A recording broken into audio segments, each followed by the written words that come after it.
Hoxe, adéntrome na maxia desta zona do Ribeiro bañada polas augas do río Miño, o concello de Cortegada.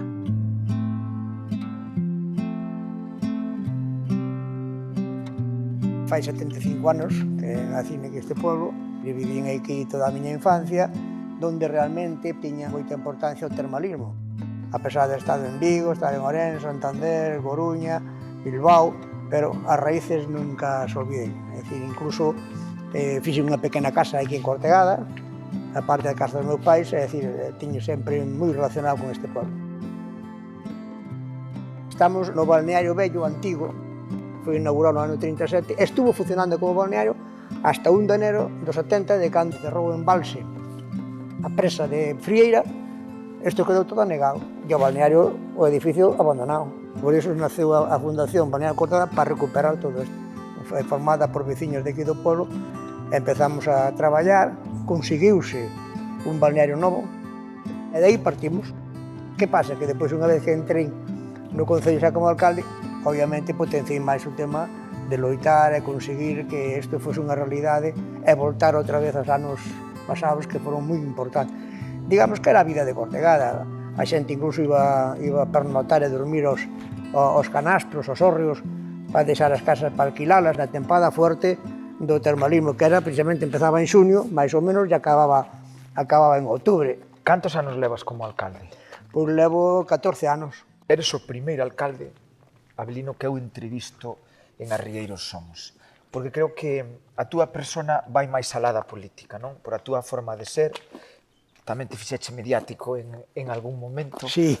Contanos ese momento mediático teu e do teu concello. Sí, exactamente. Bueno, pois eso foi unha historia dese programa de Roberto, non? De Land Rover, en que fai esa clásica chamada pois, de forma aleatoria, e chamou a Cortegada e saliu a farmacéutica, a PAC. Entonces o Roberto díxolle, pero Cortegada existe. Díxolle, como non vai existir Cortegada? Claro que existe. E daí entrou un pouco a dinámica. E entón dixo, bueno, pois teño que ir conocer a Cortegada. Pois, efectivamente, pois vou conocer Cortegada.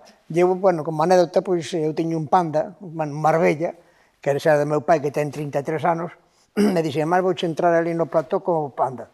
Quedou sorprendida, efectivamente. Esa foi, digamos, un pouco a...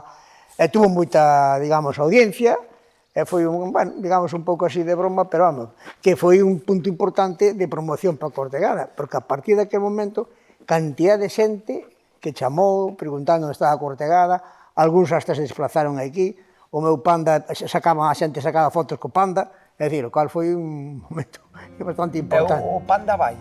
Sí, o panda, entón teño ali aparcado. Queríache comentar que temos aquí unha muller, chamada Josefa, e podemos salir dela, a ver se nos conta algo. Perfecto. Eu creo que ten anécdotas, que máis que as viviu, porque ela debe ter andar agora por 80 e pico de anos, e, por tanto... Unha rapaza. Sí, unha rapaza. E choverá hoxe? Está máis ou menos. E logo, como usted sabe se chove ou non? Cuando se me pone rosa el traje, llueve. Cuando non llueve, se pone azul. É dicir, que lle cambia o manto á Virgen. Sí, ella se lo cambia. Que había muchísima gente, e entonces mamá tenía una burra. Había una señora que le llamaban la chupeta, tenía otra. Un señor tenía otra burra. Había 4 o 5 burras en el pueblo. Y tenían cría, y era para pasear a los bañistas porque era al pie del río, el balneario. Y si había fiestas, por aquí había fiestas, San Benito, Balongo, las llevaban a las fiestas. Aquello era muchísima gente aquí, No había donde había hotelera, estaba al borde. La Hotel Palacio igual, y después había casas particulares hasta el fondo del pueblo con gente de afuera. Y venía la fiesta de Santiago Apóstol, aquí no se podía caminar. De la gente que venían las bandas de música para las fiestas de Santiago, sacaban a los 2 Santiago, que tenemos 2. Tenemos uno más pequeñito y uno a caballo. Ahí daban la vuelta al pueblo y cantaban y tocaban.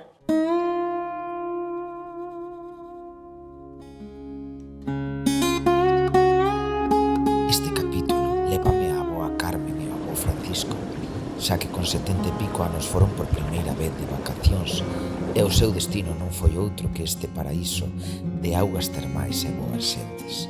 Entenderedes que estando aquí non podía deixar de adentrarme nesa sensación de desconexión que só se sinte cando estar dentro destas maravillosas augas termais.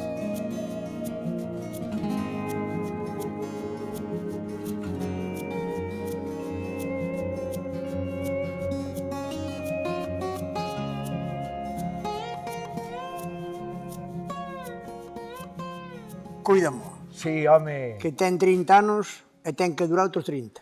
un privilexio. Vale. E con sentidiño? Sí. Puxéchela algunha vez a dúas rodas? Sí. Non arranca, alcalde. Dai, mete de primeira. Xente nova.